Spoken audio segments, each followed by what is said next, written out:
It's back on the road for the UConn Huskies on Saturday as they go to New Orleans to play Tulane. And we welcome you to episode number 10 of The Blitz. Jody Ambrosio from the UConn IMG Radio Network with the star of our show and head coach, Bob Diaco. And what a great bounce-back effort. Halloween Eve, no treats, no tricks, all treats for the fans who showed up, and a really solid win against East Carolina. Yeah, the team really played hard. They played well. They executed the plan. We worked to keep it simple so we could play fast, and they did that. They played fast in all three phases. It was a good, complete win. A couple of ball security errors that need coached, but other than that, pretty strong. The defense, back to the defense that we had seen before the second half of the South Florida and the Cincinnati game, and the takeaways, interceptions, the pressure that the D-line put on, the inability of ECU to mount any sort of a running game. For the defense, about as complete an effort as we've seen all year. Yeah, absolutely. They played well. They played hard. It was fundamentally sound. The things that we really work on and the things that we really pride ourselves on from a DNA standpoint were present. Block destruction, force, tackling, effort, and taking the football away. So we were pleased with how the defense played. This week's opponent Saturday in New Orleans is Tulane, a deceptive 2-6, I think, when you look at their record, Bob, and certainly a defensive unit and a defensive front four that is as good as any you face this year. Yeah, they're a problem. They're definitely a problem. It's a matchup problem. They have things on their team, components on their team that create very challenging circumstances. The line and the tight ends, based on their forward down and inside linebackers, have the biggest challenge that they're going to have all year. They are menacing, big, physical, aggressive, high effort. I mean, you watch those six players play, and you can't help but get energized by them as a coach because you're loving how they're playing and they're wreaking havoc. So that's a huge challenge. They have great skill on offense. Yeah, a lot of playmakers. Especially at tailback. They have 4 or 5 backs that they constantly roll in and put at wide receiver and very talented playmakers. And another chance to go on the road, which I know you and talking to the players and the coaches really enjoy. It's that us against the world mentality, and you get to bunker down. You have a good session on Friday night, a couple extra hours because it's a 4 o'clock game on Saturday. This is a situation that I know this particular group really enjoys. Yeah, we do, and it's odd because the results haven't yet, shown that type of energy. But we're so excited to do it. Now it's back-to-back road at Tulane, which is kind of weird.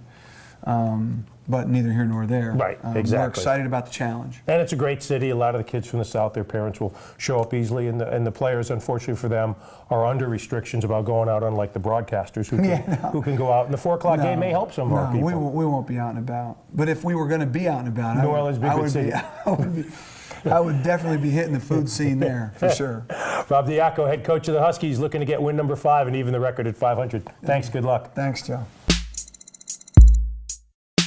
Time now for our player profile, and who better to bring in than old number 80, the outstanding tight end from nearby Coventry, Tommy Myers. Welcome to the Blitz. We've had a lot of players on this year who have done well. We expect you to continue the tradition. I'll try my best. All right, let's talk about the season. Obviously, Tommy, it's a young offense, gaining experience all the time.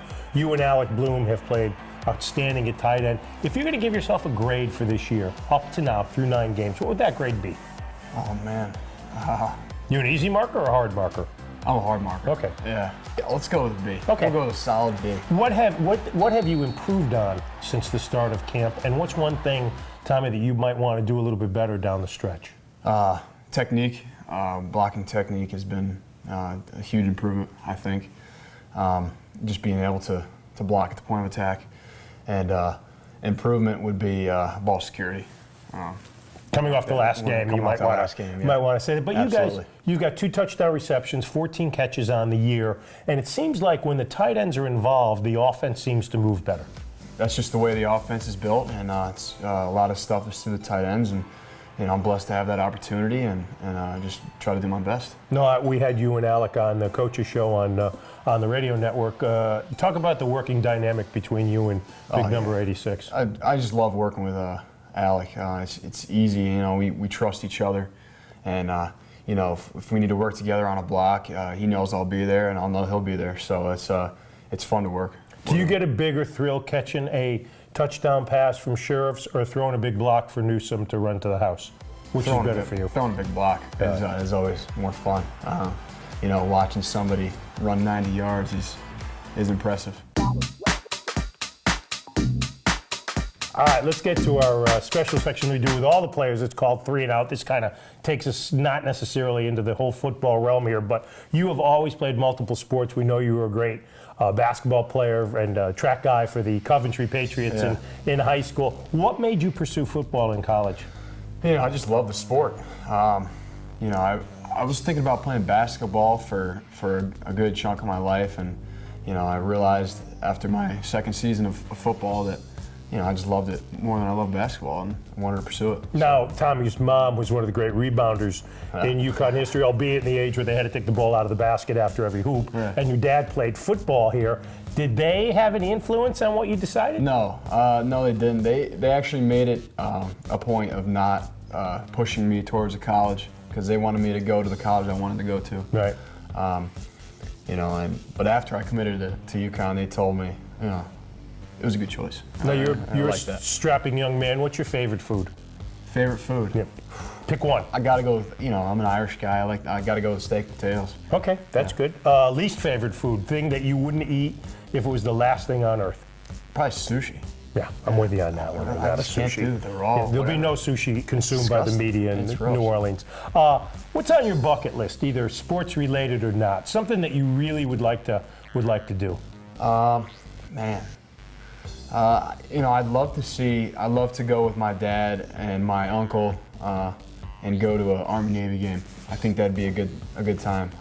Especially after playing both of them this year. Yeah. I mean, I just love the way they play. I don't know. I ran the triple option in high school. You did? Yeah, so I'm familiar with what they do. Literally ran it, or were you a running back in high school? Or? I was a little bit of a wingback, Really? Tight end, put in spots, but I just love watching that style of play. Mike insane. Myers told us on the Coaches Show that he was a running back in pony football, so I could imagine you as a running back in high school a little easier. You're a local guy. If you brought everybody from your team home for Thanksgiving table, if Peg's making Thanksgiving dinner for him, or maybe Norm, who would be the one guy who would consume an entire pie? Tommy Hopkins.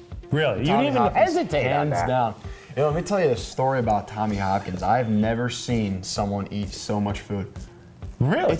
It's like a garbage disposal. It's insane. I love it. It's great. It's phenomenal. That's a good story. We'll remember that'll be used on the broadcast. Players Lounge, we know you guys have some pool tables to relax. Who's the biggest pool shark on the team? Pool shark, huh? Man, there's a lot of good ones. Yeah. Yeah. There's How a about lot you? of good pool players. You a player? I'm pretty good. Yeah. I dabble in the pool. So could you be the shark? Could be. Okay. Could All be. right. Finally, which of your teammates is most likely to get an exotic pet? Oh man, an exotic pet. So what are we talking here? No, Like a tiger? Or? Yeah, something out of the ordinary, something that you wouldn't expect to see a big guy have. I mean, we saw Des Bryant has a pet monkey, which is getting him in trouble in Dallas. Yeah, he's a little out of the realm of possibility. But who would be the exact pet guy? I like to say Bryant. Really? Yeah. The quarterback. I think I could go to his house, in 20 years, and I wouldn't be surprised if he had a tiger. All right. I wouldn't be surprised. We like that. We hope Tommy Myers plays like a tiger on Saturday. Thank you. I appreciate it. Thank you.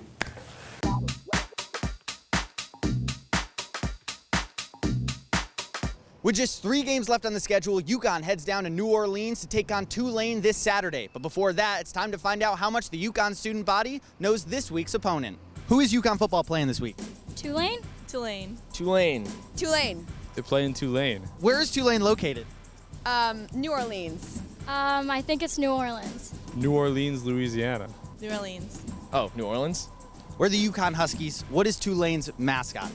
Oh, it's nowhere near as good as a husky. It's like a turtle or something ugly. I believe they're the Green Wave.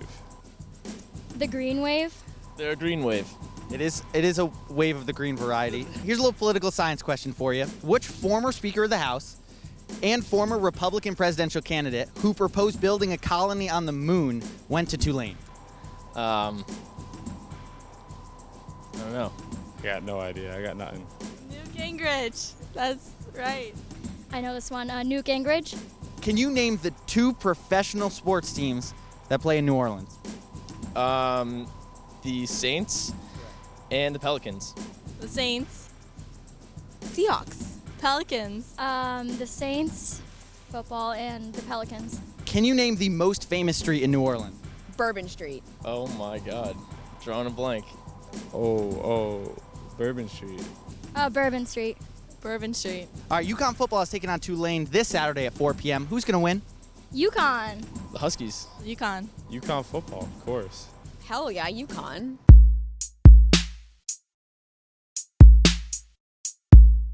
And we wrap up the show going inside the press box with our friend Ed Danielle, who covers the Huskies for the Waterbury Republican American. So we're 9 games into the season. UConn is 4-5 on the year. Are they where you thought they'd be at this point? A little bit ahead, a little bit behind? Give us Professor Danielle's grades. I say a little bit ahead. I really didn't expect them to put together the offensive performances they have in the last 4 weeks, save for the Cincinnati game where they never play well at Cincinnati. So we'll just chalk that up as just a Cincinnati game. Let's talk about the offense, and certainly from Waterbury, people in your neck of the woods very familiar with Arkeel Newsome.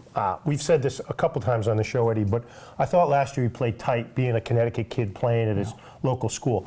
This year, he's come of age. I thought he should have been Player of the Week. I understand Keel had a good game, but he did it against UCF. Right. What's the biggest improvement you see in Arkeel? Confidence, I think. You're right. He looks like a confident runner. He looks like he's going to know he knows what he's going to do. He knows what he wants to do, and he's just doing it. And so I think last year he was thinking about it a little bit too much. And yeah, you're right. The pressure of being an in-state kid is probably something he also had to deal with. But he's hitting holes quickly, far more quickly than anybody else. Right. He's a good pass catcher. And he gets the ball in space. He can do things. I think he finally understands that he can do it at this level. I thought against East Carolina, we saw the type of game, other than the pick 6, that UConn needs Bryant Sheriffs to play. Be smart with the ball, see your receivers downfield, and don't put your body at risk, other than that touchdown when he pulled the John Elway at the goal line by pulling a whirlybird down there. Yeah, I agree with you. Coach Diaco said his accuracy has to be a little bit better, and that's true, but he hasn't really made any bad throws this year, but he's taken some chances he didn't need to. Well, I would say the East Carolina throw was a bad throw. That was a bad throw, Yeah. but it didn't end up hurting him. No, because they ended up not giving East Carolina anything after He hasn't that. made a lot of bad throws, Right. I'll say that. Okay. And yeah, he was a much better quarterback against East Carolina in terms of the way he managed the game and got the Huskies moving. And the defense played against the Pirates like they've played for most of the year. The previous 6 quarters was a little sketchy against South Florida and against Cincinnati, but their ability to get turnovers or takeaways much better than it was a year ago. I just finished writing something. Really? Actually, coincidentally enough, it's been phenomenal the way they've been taking the ball away and holding on to it. Right. Which taking the ball away, it doesn't matter if you're going to give it away as many times.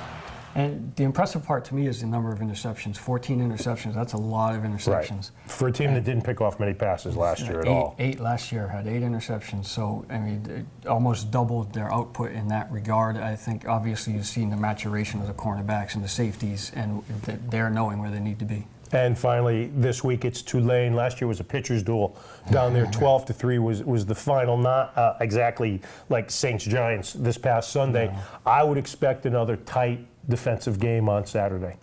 I would too, but I also expected a little bit less from UConn offensively against East Carolina. So I kind of don't know what to expect. That Tulane defensive line is very, very good. Right.